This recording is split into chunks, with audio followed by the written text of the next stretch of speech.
Well, welcome back, everyone. Good morning, or wherever you are on the planet. Good afternoon, good evening. Welcome to day 2 of the Autism at Work Virtual Summit. Once again, I'm Ryan Kelly, your MC. I'm autistic, and I'll be here for a number of sessions today to get you through. A reminder, like I was mentioning yesterday, if you want to get any more information on me as an autistic host or MC, I have a YouTube channel, Orion Kelly, that autistic guy. You can also go to my website, orionkelly.com.au, and find all my channels, podcasts, TikTok, all that kind of stuff. So please be great to for you to check out my content and reach out and say, hey. So now it's time to hand over to Autism CRC's Chief Operating Officer, Wojciech Nadachowski, who will introduce our guest for this fantastic, incredibly special session, this lived experience spotlight. Over to you, Wojciech. Good morning, everyone. And thank you so much, Ryan.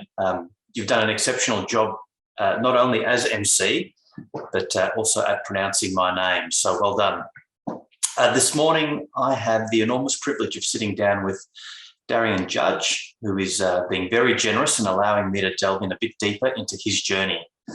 That journey is one of seeking, securing, and maintaining a job, which we all know is critical. Just a quick reminder that you have the opportunity to submit questions for Darien by typing your questions into the Q&A pane. You can access that pane by clicking on the Q&A tab on the right-hand side of your screen. Other people's questions will appear in that pane once they have been approved by our moderators. If you like a question and are keen to answer or keen to have it answered, you can give it an upvote by clicking on the arrow beside it.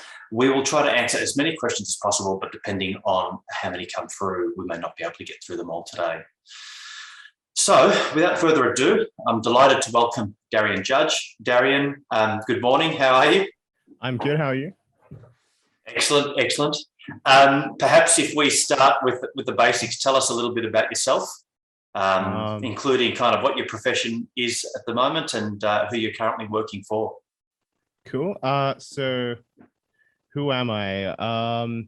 I will tell you that I am an avid gamer. I spend a lot of time playing games. My passions when it comes to games are competitive games, strategic games, and games like Dark Souls and stuff. I'm really into helping other people and overcoming challenges in that environment. But I also overcome challenges in my day-to-day life. So I'm a cybersecurity engineer. I'm working with Macquarie Telecom right now and the Macquarie Group. Before that, I was at the Australian Bureau of Statistics, working as a security operations center analyst. And so perhaps just in terms of, I guess, cyber is a very big area.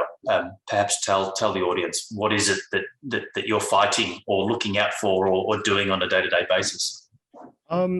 So yeah, you're right. It's a very broad field. I'm doing analyst work, which means I'm kind of the guy defending all of us from the bad stuff. You know, I'm just a hero, honestly. No, I just look at a screen and I look at information that comes in and I decide whether or not it was bad before we decide what actions to take. And that involves kind of protecting environments online and otherwise from intruders and from attempts to hack and steal data and stuff like that. Great. We might kind of jump into that again a little bit later on. So like maybe going back to the beginning, how would you describe perhaps the process of trying to find a job? I am going to be 1,000,000% honest here and say that I'm very grateful to Specialstone for getting me into the workforce, because without that, I wouldn't have a job right now. I had zero confidence in myself being able to hold a job, and anytime I considered taking on a responsibility like that, I feel like for me personally, I viewed responsibility of showing up and being the best version of myself a lot higher than I think a lot of other people value it. So a lot of other people, I think, see work as just something you have to do, right? And I saw it as kind of like another test, another social test, and there were all these different blockers, I guess, and it was just too stressful. I could barely get to the interview stage, let alone how do I navigate that? I don't know what they're looking for. I don't know what they want. So recruitment, difficult.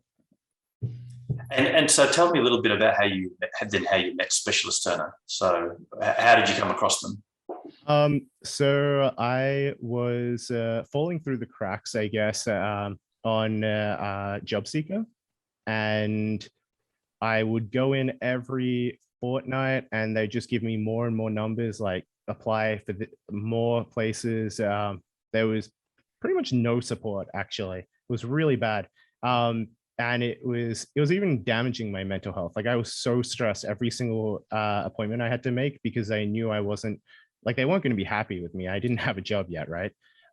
Luckily, I was able to get into a disability employment service. I didn't get on disability pension or anything. They just gave me additional support. And one day they let me know there was a program coming up with a company called, or organization called Specialist Turner. And I mean, I was at a point where I just decided, sure, let's give it a try. Anything is better than nothing, right? So I go with those guys, and the process was fantastic. Oh, that's great to hear. So when you were applying for these jobs, were they in the field that you're working in now? What areas were you looking for? Was it a bit of a scattergun approach, or were you very directed? What kind of jobs were you looking for? I'll be honest. I was a 20-year-old looking for just generic work, like anything really. I was just applying for anything. Things like even at one point I applied for McDonald's because I thought at least the training will look good on my resume, right? As it turns out, I didn't actually need to get more on my resume. I just needed some experience. So what you were hoping to do was just land somewhere and then prove yourself. But you just wanted that entry level job, basically, at that point. Yeah, well, it was more like work is just something that you need to do, right? Like we don't have the freedom to just go through life doing whatever we want. And it was either get a job or become homeless again. And you know, like I didn't want that. So any job, right? But I'm very glad that I ended up in STEM because I really like the field I'm in. And so just going back to that resume, so you said, for instance, you didn't need anything more on your resume because so what was already on your resume? What were the things that you were highlighting to employers at that point in time? Honestly, it's not that I had a lot on my resume. I had finished year 12. I had a bit of experience working in various places, like in a butcher, and I wasn't looking for any work that required special skills or professional experience or anything. So I didn't need more on my resume to get those jobs, but I needed the experience to have the confidence in myself. Yeah, right. Okay. Yeah, great point. So, okay, so you've been looking, you're very disheartened. Day to day is obviously looking pretty bleak. I was really depressed. It was not a good time. Can I just ask, how were you managing that depression, if at all? Like, what were the things that you were doing to cope? Well, yeah. So I had been on and off seeing psychologists and therapists since I think I was like 10 years old. And I was on and off taking medication. Unfortunately, some people, probably well-meaning, but very damaging people, had convinced me various points in my life that it was not ideal to be on medication. that's ridiculous. Like it doesn't matter if it's depression or heart disease or anything, right? Like you need to take medication if you need to take medication. But I ended up convinced that if I achieved anything while on medication, then those achievements weren't my own. So I was on and off medication. I was struggling with depression, and there were some really dark times. I will say I don't think I managed it. You're right. Okay.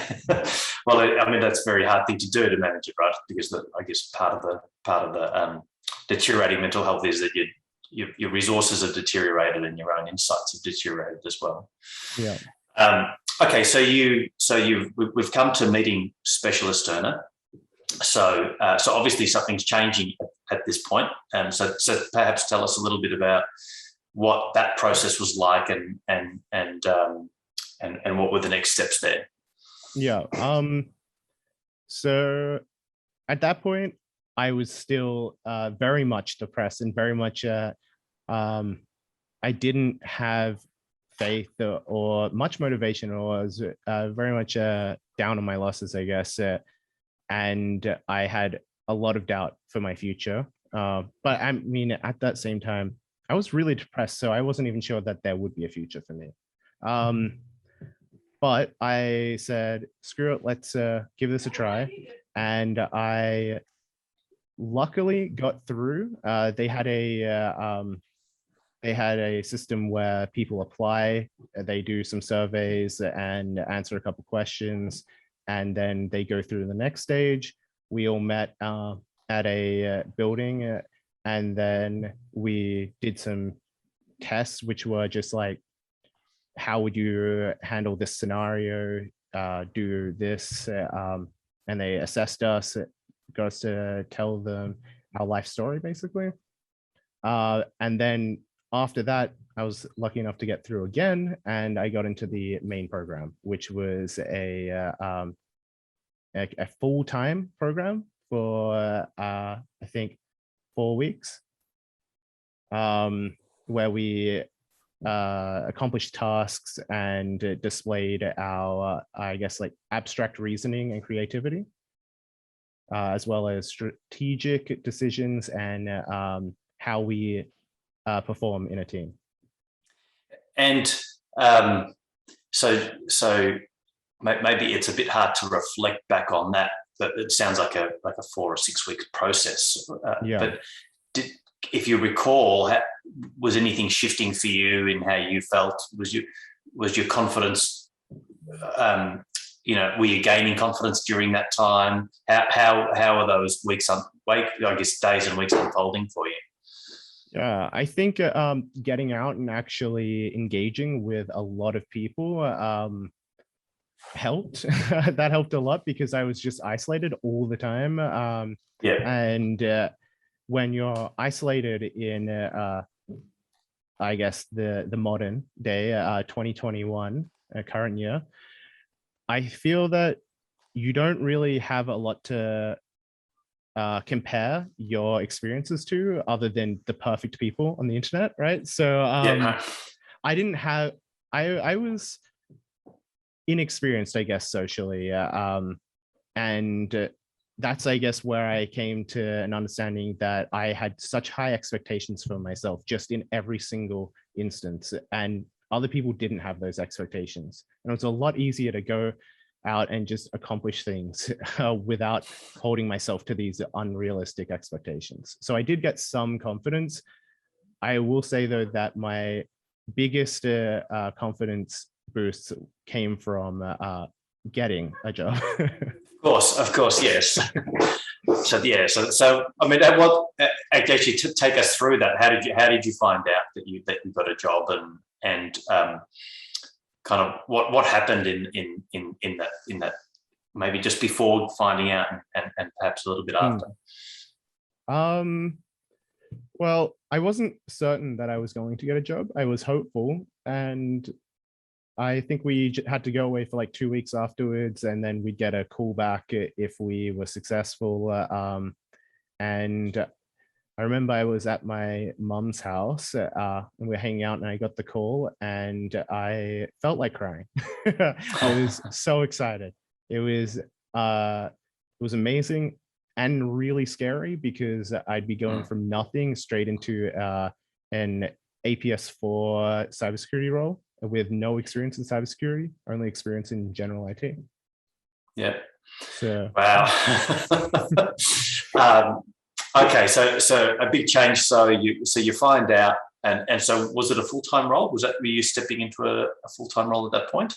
I think that I had the option to do part-time or to have time arrangements that worked for myself. But more hours is more money. So I obviously chose full-time. Right. Okay. And so that's a big leap. Like you've gone from hoping, looking, struggling to here I am. I'm now working full-time, and I have this pretty serious job to do, and protecting Australia from the cyber baddies. So how does that transition go for you? Well, one thing I haven't mentioned is that I suffer from very, very bad anxiety. So the whole time, a really, really bad anxiety. They kind of sat me down, and I came in with a job plan that Special Stone helped me work on. It's like a profile that just tells them everything about me, what I want and what I need in the workplace. One of my personal needs was to have checkups like every week or 2 weeks or even a month, just to make sure that I'm on the right path and I'm doing what's expected of me. Because for me, it's not enough just to not be talked to ever if I'm doing the right thing. I actually need someone to come over and tell me I'm doing the right thing, reassure me. That's not actually the way things work either. So that didn't really happen as much as I would have hoped. It happens a lot more nowadays, though. So yeah. Yeah, great. Okay, so you've started now, and so did you require any kind of adaptations or changes for you to do your work? Were there any requests from you? Did anyone need to make any change? Well, yeah, other than the wanting feedback, I didn't really need any changes. That being said, I did notice that I was having trouble concentrating. So there was a lot of background noise, and it was a bit sensory overload, so some people have issues with the bright lights or strong smells or small noises. And for me, the noises like taps in the background or people talking or laughing was pretty distracting to me. And I reached out to my disability employment services, and they weren't really helpful. I reached out to Special Stone. They said, hey, no, you can go to your disability employment services and tell them that you want noise canceling headphones, and they will provide them. So they provided me with extremely expensive noise canceling headphones, the ones I'm wearing right now, and I've been wearing them every single day for the past 2 years. Oh, they're fantastic. We've been working from home in Melbourne for we've just cracked the 200 day mark a few days ago. So yeah, noise cancelling headphones have been perfect for me to be able to get through my job while I've got children in the background playing table tennis. People don't realize, people think it's just a fad or it's just a gimmick. It's not. It really is fantastic. It's brilliant. I'm not sure that I'll when I go back to the office that I'll be giving them up either. I think I'll keep using them. Okay, so what impact I guess did being employed have for you? Like, how has it changed your life, and maybe what opportunities exist now for you that didn't exist before? This is the meat of the interview as well. Like, other than my sub story upbringing, the experiences in the life I've had since being employed it's just fantastic. I can happily say that I'm no longer depressed. It's been a very long journey. And I literally not once, I never believed a single person who said it gets better. And now here I am. It does get better. It's crazy. It's fantastic and horrifying how chemicals in your brain can change your life so drastically. But the confidence and the freedom that having a job gave me was just it can't be measured, really. And I think that people really underestimate the value of the freedom you get with money. Like, people say money doesn't solve problems or it doesn't bring you happiness. Trust me, when you're making less than $20,000 a year or living on welfare, it solves 90% of your problems. I'm no longer depressed because I had the freedom to pay for what I needed and to occasionally spoil myself, and also give gifts to my friends and family and have better social interactions, I guess. I definitely think that employment is just a fantastic thing for people who are insecure and lack confidence and lack hope. I mean, what we do is really wrapped up with how we understand ourselves, right? And so, it's crucial to have that sense of belonging somewhere on the one hand, but also the benefits of being there, as you say, the money, the freedom that gets you. So we're getting some questions from the audience, which I'll come to in a tick. So one question that I have is, what advice do you have for other autistic adults who are currently struggling to find employment? So that's a really hard question for me, because I feel like I won life via cheat codes. I luckily got into a special student program, which got me access to employment, which then gave me experience in a specific field that was really, really in high demand, which means now I can get work like anywhere, right? But I guess what I would suggest for other autistic people is, don't sell yourself short. Your resume is probably fine. I've heard some people have had like 20-page resumes. That's not fine. That's too long.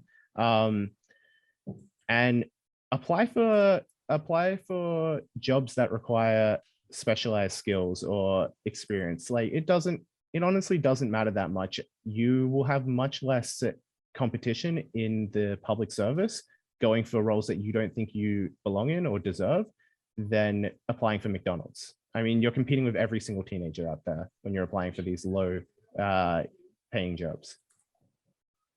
Yeah, great. Okay, so I'm just going to throw over to the Q&A at the moment. So there's a question here. Being neurodiverse within your day-to-day, how can one deal with the confidential information?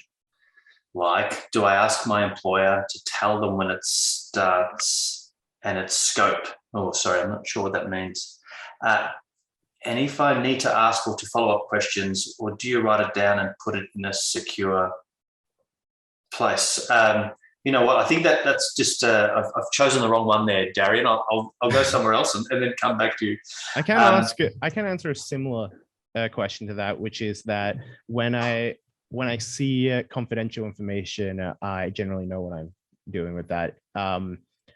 Part of being in cybersecurity means that I've had to undergo clearance with AGSFA, and I've had to do a company provided courses on security, understanding the importance of security and confidentiality. Working at the ABS, Australian Bureau of Statistics, meant, I mean, they handle census, right? So I had to be very informed on security practices. Right. Okay. So there's a question here. What was your biggest or specific challenge or obstacle with the job seeking process? And what did you do to overcome it? from Jonathan Laylas. I got extremely lucky. I'll say that. My biggest challenge, it's like I had not the best social skills. I didn't know what was expected of me in interviews or when engaging with other people. I didn't always pick up on social cues. I feel like I've gotten better at that, but who knows? So it was really hard being neurodiverse, and it was hard getting up in the morning, getting out of bed when I had depression, then having anxiety on top of that. It was just crushing because I was fighting against my brain just to get a single resume out, right? Just applying for a single job was so much effort, and due to my lack of experience and confidence and not knowing what what was on the other side, it was everything was difficult. Like that's the answer. It was just, I'm someone who needs to know what to expect, what's going to happen, what's ahead of me, and I didn't have that. And I think taking that leap of faith was probably the hardest part. Yeah, right, great. And interested in you saying that you've gotten better at picking up the cues in social skills. So what has changed, do you think? What's different now, or what's been happening over the last few years? Well, I have had to engage with lots of people. Being in the workplace, I have had to engage with people who are prone to temper tantrums. And I've had to engage with people who are difficult to navigate when there really is a right and wrong answer when it comes to these people. And I have also been with my partner for coming on 5 years now. And that has had many challenges. And there's been a lot of self-reflection. So I feel like I have grown as a person, not just due to employment, but due to my intimate relationships. I only have a few friends, but they're really important to me. And it's important that I work on how I engage with them, and I work on my relationship with them, because they deserve to have the best version of me. So, it's just a lot of self-improvement, I feel. And I wonder whether we're able to delve into a little bit about those interpersonal relationships at work, because I can imagine that's a bit challenging. So perhaps talk us a little bit through about maybe some of the stickier things. You don't have to, obviously not naming names and stuff like that, but how have you been able to manage the stresses of dealing with other people, where potentially there's conflict, things are colliding? Well, I think that the two situations that come to mind is a coworker next to me who is not actually thinking about anyone else at the time, but extremely frustrated with the work that they're doing because they're not getting the results that they're looking for, and just slamming their fist down on the desk repeatedly and screaming curses just indiscriminately. It's just very stressful to be around that, and just the very loud sudden noises and just reactions that I can't really understand why they're happening in the moment. It's a very stressful. So I've had to learn to navigate situations like that without making them worse or like breaking down myself, right? The other difficult situations is, how do I navigate when people say things like, "Oh, wow, I really didn't expect you to be like this. I heard that you were on the spectrum, and I thought autistic people were just, you know, in a dark room, hacking away on computers, like not wanting to be around anyone. But here you are talking a lot, you know, and I get a lot of focus on the fact that I like to talk and I like to be social, but I'm also autistic. Like, how could that possibly be?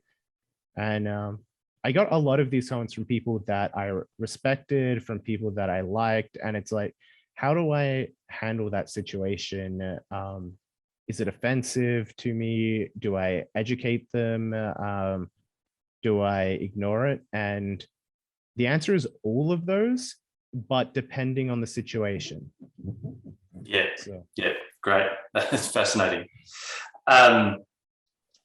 One of the one of the things that's coming to mind actually while we're talking through this is that we actually have quite a few exhibitors at our fair at the moment, and they are looking for who are recruiting at the moment. So they're looking for candidates. So if you're in this session and you are looking for a job and an opportunity, please go to our exhibitor hall and have a look at the different companies that are there looking for work. Yeah, definitely do it. Just take a leap.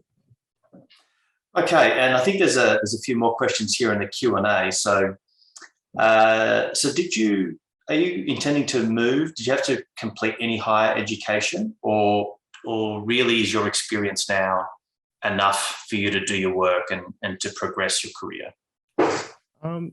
Luckily, I'm in IT. So what that means is if you get let's say like a Cert 3 from CIT or something like that, maybe Cert 4, but if you understand what you're doing and you're able to learn on the spot, or you're able to source information yourself, you can generally get low tier IT roles. And if you stay in those roles for around a year, 2 years, you can then generally get better jobs.